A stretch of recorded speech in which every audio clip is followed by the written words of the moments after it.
تفترق أمتي على 73 فرقة كلها في النار إلا واحدة. قيل ومن واحدة يا رسول الله؟ He said الذي على مثل ما أنا عليه اليوم وأصحابي. He told and warned the community. There's going to be a lot of division from our ummah. They're going to break up into 73 sects like the Jews and the Christians. All of those sects of Islam will go into the hellfire. They won't be accepted, except the sect that's doing what I'm doing today, along with my companions. He just didn't say what I'm doing today. What I'm doing today, along with my companions. So we look at the issue of unification. Listen to this. The Prophet had Abu Bakr and Umar and Uthman and Ali. They were Arabs from Quraysh. Real Arabs, from the best of the Arabs. From his companions we had Bilal ibn Rabah. He is from Ethiopia, Abyssinia, on the other side of the world, like far, far away from the Arabian Peninsula. As far as they were concerned, it's a different person, different creation. He had as a companion Suhail al-Rumi. He was from Rome. He came to Arabia from Rome. And he had those companions. Salman al-Farisi was a Persian, not Arab, not Ethiopian. He's not a Roman. From Persia, different civilization, bigger than the Arabs at that time. And he came from Persia. And then we had people with companions like Abdullah ibn Salam. He was a Jew. Abdullah ibn Salam, Prophet Muhammad's wife, Sophia bint Luhay. She was a Jew. But when they all came together under one Lord, one book, one Qibla, one Sunnah, when all that happened, they were united. Allah said about the Yahud, لَتَجِدَنَّ أَشَدَّ النَّاسِ عَدَاوَةً لِلَّذِينَ آمَنُوا الْيَهُودُ وَالَّذِينَ أَشْرَكُوا. You'll find those people who hated the believers more than anybody. They're the Yahud. And the people make shirk, Sikhs and Hindus, people like that. But when those Jewish people became Muslims, they became brothers. So Abu Bakr, who was an Arab, Suhaib al-Rumi, who was Roman, Salman al-Farisi, no. Same thing with us. We're different people. And nothing's going to bring us together except the religion. But if everybody's allowed his own unique interpretation, we'll never be together. I'll tell you right here, if there's someone in the audience, in my masjid, who curses Abu Bakr and Umar and Aisha, and they believe, and they kuffar, and they curse them, I'm going to let them know I can never be united with you. I will never smile in your face. I will never act as if you're okay. For any political reason, I'm not going to do that. Because my own mother, who's a non-Muslim, who I asked Allah to guide her to Islam. My own mother. If a Muslim said about my mother what some people who are Muslim say about Aisha, I can't say what I would do here in the masjid. It wouldn't be appropriate to say what I would do. That's my mother. My mother was a non-Muslim. And if a Muslim said about her what some Muslims say about Aisha, she's our mother. Allah mentioned in the Quran, النبي أولى بالمؤمنين من أنفسهم وأزواجهم أمهاتهم. The believer is closer to Allah's Nabi, Rasulullah is closer to the believers than their own selves, and his wives are their mothers. So I'm going to get upset if someone says that about my mother. That when my father left the house in the morning, they were Yahud in the back door, in the line, waiting to make zina with my mother. And she did it one after another. And didn't make any ghusl after that. Anybody said that about my mother, I can't say what I'll do. So that's said about Aisha, and because of my political agenda or my jama'ah, I see that as being soft, easy. No, I can never, ever be united like that. Just like I can't be united with a Muslim who says, I don't believe in the Sunnah, just give me the Quran, just the Quran. I'm going to be his brother. And no one can say, I'm the one who's dividing. I'm saying, hey, did the companions do that? And if the answer is no, then we shouldn't do it. And if the companions did it, then we should do it. And we should stand united against people who come against that. And I pray in the hope to Allah Azza wa Jal that that is the platform that this admin and this masjid stands upon. What the companions did was the religion back then. What they didn't do is not the religion back then, and it's not the religion now. And this way we'll be together. I made Hajj this year, Wendy and I had 500 people in my group, 500, from different backgrounds. Maliki, Hanafi, Shafi'i. We didn't have hundreds. And we got along very well in Hajj. Although I know in their madhabs, sometimes their madhab will say do something different than the way I see it should be done. Wallahi, I don't get upset with those people. I'm not a dictator. If they ask me, is it permissible for me to keep going to the Masjid of Aisha Tan'een to make Umrah over and over again? Can I do that? I have to perform Umrah. We're waiting for Hajj. Anytime you make Umrah, you do your Umrah. You're in Mecca. I'm going to go make Umrah for my mother. Come back. Go make Umrah for my father. Come back. Then take my wife. Do it for her mother and her father. Can I do that? I say, look, I don't believe you should do that. You know why? Because the Prophet didn't do that, sallallahu alaihi wasallam, and his companions never did that when they performed Umrah and Hajj and ever. They never did it. Don't do it. They're going to do it anyway. I said, okay, you do your thing. I'm not going to stop the person. Because there's a way of getting along with people when we don't agree and so forth. So that's what I would say, brother, in a nutshell. Follow what they did. And what did they do? They showed us those ayats of the Quran, like we just mentioned. وَاعْتَصِمُوا بِحَبْلِ اللَّهِ جَمِيعًا وَلَا تَفَرَّقُوا فَإِن تَنَازَعْتُمْ فِي شَيْءٍ فَرُدُّوهُ إِلَى اللَّهِ وَالرَّسُولِ إِن كُنتُمْ تُؤْمِنُونَ بِاللَّهِ وَالْيَوْمِ الْآخِرِ. If you people have any difference about anything, refer it back to Allah and His Messenger. Don't refer it back to the culture. Don't refer it back to the madhab when it's wrong. Don't refer it back to your Sheikh, your Imam, the Mufti Sahib, your father, when what is saying is wrong. Now, if what they're saying is right, then you refer it back to Allah and His Messenger. May Allah help us to get united, because we are not in a position where we should be divided. That was one of the unfortunate, sad lessons of Hajj. And that we had 1.8 million people there. But the Nabi told us, sallallahu alaihi wasallam, that the time is fastly approaching where all of the other nations will converge on this ummah like the diners converge on a plate. Democrat, Labor, Republican, white, black, Catholics, capitalists, socialists, everybody is against the Muslims. If you burn the LGBT flag, the whole world will jump up and down. If you burn the Bible, if you burn the Yehudi flag, the American flag, people will jump up and down. If they have two giraffes being transported from one zoo to another, and the two giraffes hit their head on the bridge, and they die, the whole world starts crying, the poor giraffes. But when it comes to burning the Quran, everybody wants to clap. When it comes to draw Muhammad Day, everybody wants, it's freedom of speech. Anytime. So all of them converge. The companions say, Ya Rasulullah, will they converge on us because our few members? Ya Rasulullah. Is it because we only be a few people? He said, Bal antum yawma idin kathir. No, you people will be a lot during that day. We have something like 1.9 billion Muslims. And we're the fastest growing ummah. He said, but you'll be like the foam of the ocean. So when you see all of the Muslims there, you say, wow, this is just a fraction of our ummah. But look at all of these people. And yet, look at Palestine. Look at Iraq. Look at Syria. Look at Afghanistan. Look where we come from, our countries. So this division and this culture from the da'is, we want the people to stop this stuff. It's not good. Say the truth, but stop fighting. Stop using each other's name. Stop trying to get views. This is not the culture that our ummah needs right now. We need to spread the truth amongst ourselves with a way that is palatable, with a way that is from the sunnah, gentle. Our kids are dealing with a lot of stuff. Any more questions, Ikhwan?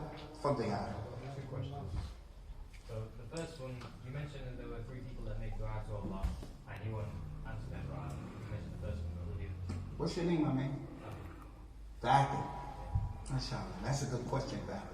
The second person he mentioned, sallallahu alayhi wa sallam, is a man who lent money to another man, and the one who lent the money did not write the contract down. That's money that can punish you. Writing the contract down from the etiquette of lending money and loaning money is that the lender should write it down. And if he doesn't write it down, he'll make dua, and his dua is not accepted. Why? What did he do wrong? He did something by not writing it down that can cause friction between the Muslims. Because the day will come and say, where's my money? You owe me, and they have a sincere misunderstanding. I gave you $500. I took 500. You said, no, you took 600. And both of them are sincere. And that discrepancy could have been sorted out if he had it written down. What's the longest ayat of the Quran? Anybody know? The ayat of the deen. It's the longest ayat of the Quran. And in that ayat, it tells us you have to write your debt down. So to show how serious this is, the lady who's married, that lady, and the second one, the one who didn't write the deen down. The third person, I forgot the third person.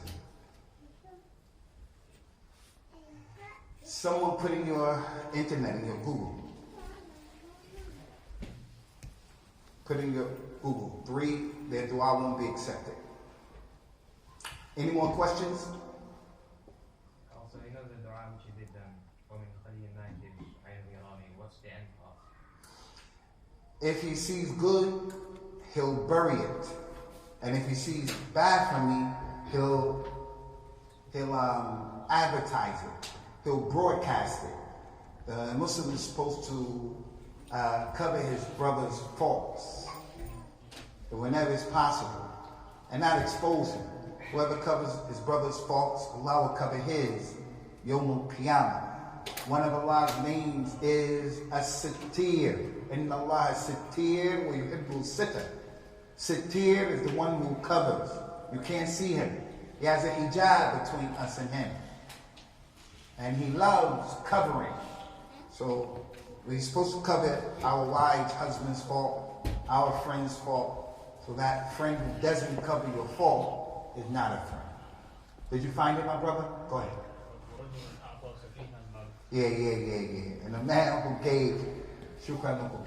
The third one is a man who gave a foolish person money and he doesn't know how to behave with the money. Because there's a prohibition on that in the Quran that you cannot give وَلَا تُؤْتُوا السُّفَهَاءَ أَمْوَالَكُمْ. Don't give the foolish people and make them responsible for money. So if he's an orphan and you're in charge of his trust, his money, you have to give him money that he can appreciate. You don't give children money that they can't handle. 1,000 pounds, 500 pounds.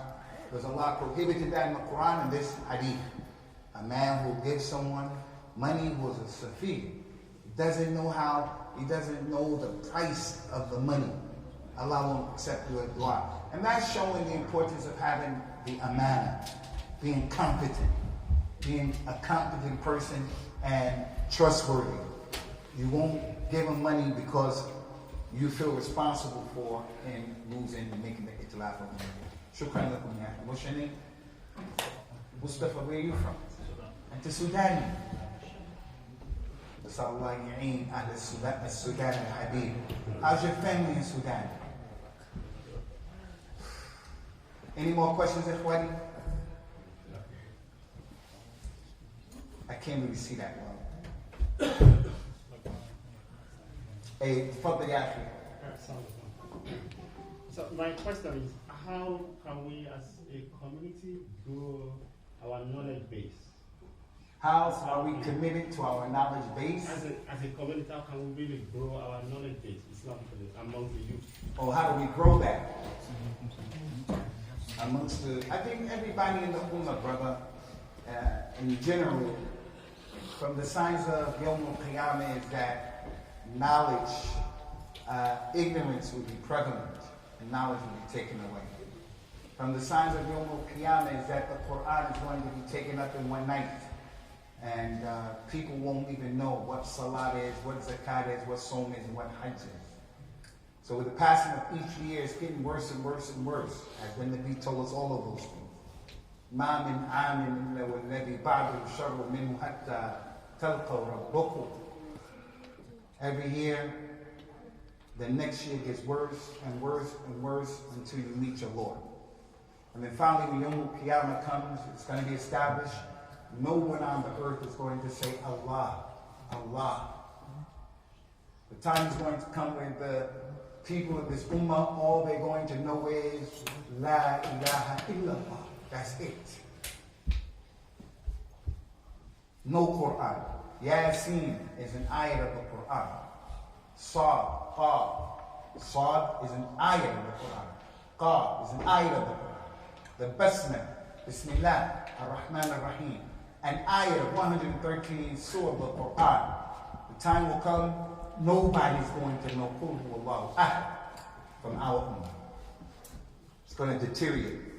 Now that has happened on a scale that we can see. It happened to the Albanians, happened to the Croatians. And by the way, just recently, Sarajevo, what's that place called? Huh? The anniversary of them killing those people there just happened. The Uyghur Muslims right now, they're trying to erase al-Islam from those people. This happened to Muslims. Communism, things like that. Our own children. You'll be hard-pressed if you found a Muslim in a masjid, a Muslim, and you said, the Hadith of Jibril, what are the arkan of Islam with tartib? What are the arkan of al-Iman with tartib? You'll be hard-pressed to find in a normal masjid, most of the people can give you that. And that's from the basic of the deen. That was Jibril. He came to teach you your religion. Basics.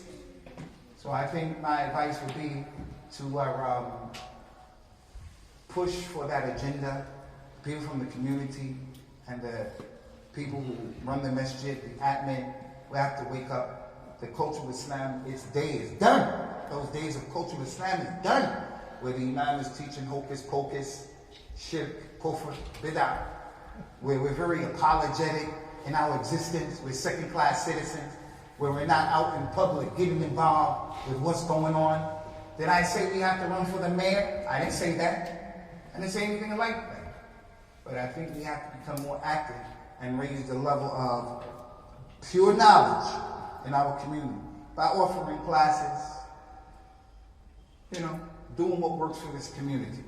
And everything and anything is possible with Allah Azza wa Jalla. Okay, Khwani, we're going to stop there, inshallah. We ask Allah Ta'ala that He accept from you guys what you did from the days of the Hijjah, from your good deeds, that He continue to divinely bestow upon us, inshallah, His rahmah and His divine protection.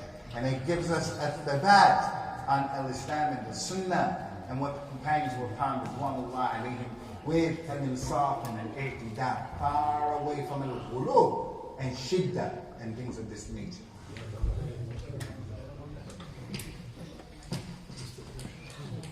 Sorry again for being late, guys.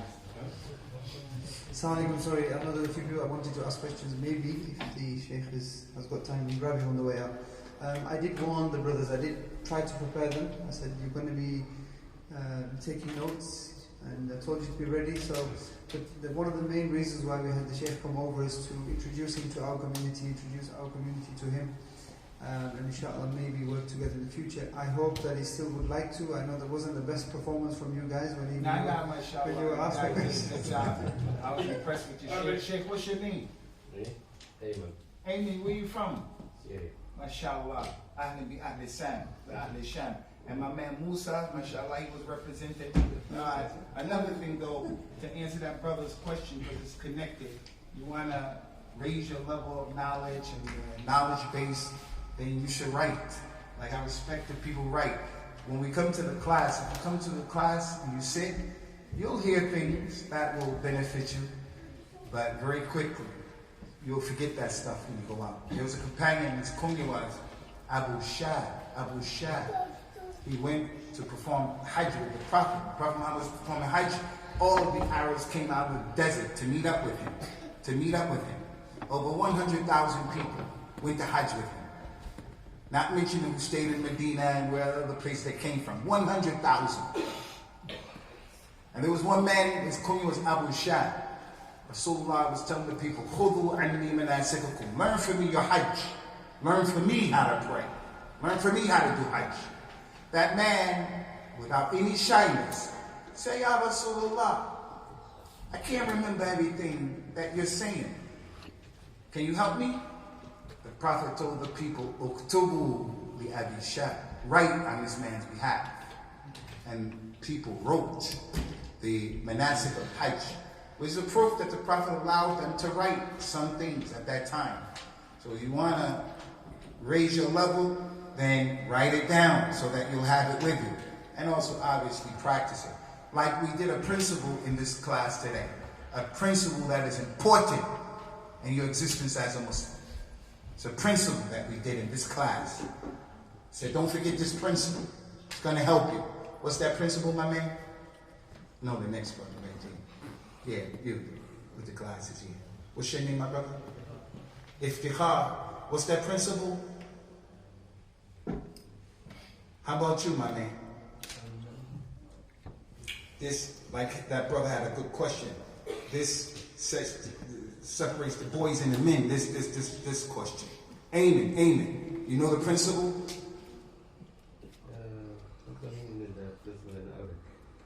No. ذكرنا لكم قاعدة فقهية أصولية وركزنا عليها وطلبنا منكم أن لا ينساه أحد لأنه مهم للغاية. ما هذه القاعدة؟ Interactive? Nah. The feedback process assessment. Nah. Assessment of learning. That principle was النساء شقائق الرجال. Women are the twins to the men. Everything that Allah told men to do, women have to do it, because He would tell men to do it in the masculine. Sallu for the men. The woman could say, oh, that's for the men. We say, no. Whatever's applicable to men is applicable to you. Some of us, when we learn how to pray, the Prophet's prayer is very clear. When he made salah, he said, I've been ordered to make sajda ala sab'a ahruf, on 7 tips, on the jabha and the nose, and he made that one, on the 2 hands, on the 2 feet, the knees, and on the atraf al-qadamain, on the tips of your toes. And when he would make sajda, he would put his arms like this. And they said a little sheep can go under his arms if he prayed by himself. So when my daughter is learning how to pray, or when my wife is a new Muslim, and we go to the masjid and we teach her how to pray, she's supposed to pray how the Prophet told her to pray. As opposed to bringing herself in like this and making sajda like that on the floor, because that's astur for a woman. The aqliyah of that istihsan, okay, no problem. But what he told the men to do, the women have to do the same thing the same way. Unless there's a dalil that's different. So who's the imam in the house? That's a question. Who's the imam in the house? If the marriage, can the woman be the waliya and marry someone off in Islam? No, it has to be the man. It has to be the wali, the father, the brother, the uncle, something like that. That's the principle. So if you wrote that down, it's sticking your head a little bit more. Because that's a very important principle. I want you guys to remember that, inshallah. Afwan. It's a short one. Yeah, please. Yeah, we see often the masjid is always full up for Jummah Eid. It's always empty at Fajr and Asr. How can we get more people to come to the Fajr Salah and the Asr? Because the masjid is always empty after Jummah and Eid. That's the only time we see Muslims in there. One of the lessons of Hajj Ikhwani is you always have to look at everything as the glass is half full. And that's how the Muslim has to live. The glass is half full. Because if you say the glass is half empty, you're going to be a negative person and you're going to give off negative energy.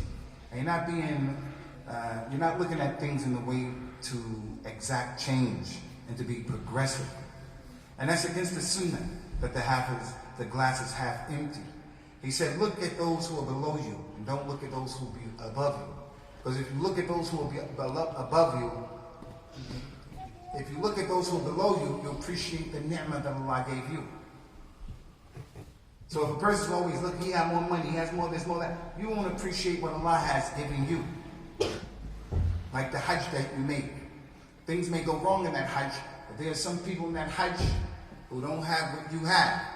They're in the sun, and they're not in the tent. So in this issue, the reason why I say that is, that may be the reality, that the masjid is empty for Fajr. There's a lot of people in Jummah. I said, well, we start from that point. The fact that people come for Jummah shows that they have Iman, and they have Khair. So obviously, if we present something to them that they like, that they want, they'll come, like they do for Jummah. And that requires an effort. Not going to work or something like that. Right now, today is Saturday. We have a nice crowd of people here now. Alhamdulillah. We start from here. We say, look, this shows. If there's something in the masjid that the people appreciate, they'll come. So it's up to the admin. It's up to the people in the administration. Don't always look to the admin. But as Muslims, we have to be progressive. We have to be proactive. The Nabi described the Muslim, he said, خَيْرُكُمْ أَنْفَعَكُمْ لِلنَّاسِ. The best person here is the one who brings benefit to others. I heard someone reading the Quran before we started. Who was that? He left. He memorized the Quran? Yeah, the best of you is the one who memorized the Quran and teaches it. So he's bringing benefit to people. Preserving the Quran. So the point is, don't be inactive and on the sidelines and always wait for the admin or the imam or this one or that one. You yourselves, the youngsters get together, they approach the imam. You're sitting there, you approach the imam. Bring in the masjid that which will cause the people's attention to want it. That's the sunnah of Allah. That's the sunnah of Allah. There's no change in that. Last question. Yes, Sheikh. You want to say something? Inshallah, I'm trying to say something about you. Thank you, Sheikh. سبحانك اللهم وبحمدك أشهد أن لا إله إلا أنت نستغفرك ونتوب إليك. جزاكم الله خيرا. بارك الله فيكم for your time. And again, the Sheikh will probably be taking a bit of time here, but if you can grab him, then I would say take as much knowledge as you can. جزاكم الله خيرا.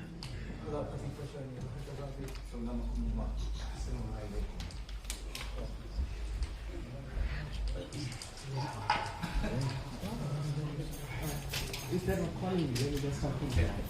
Yeah, sure. So what then? Assalamu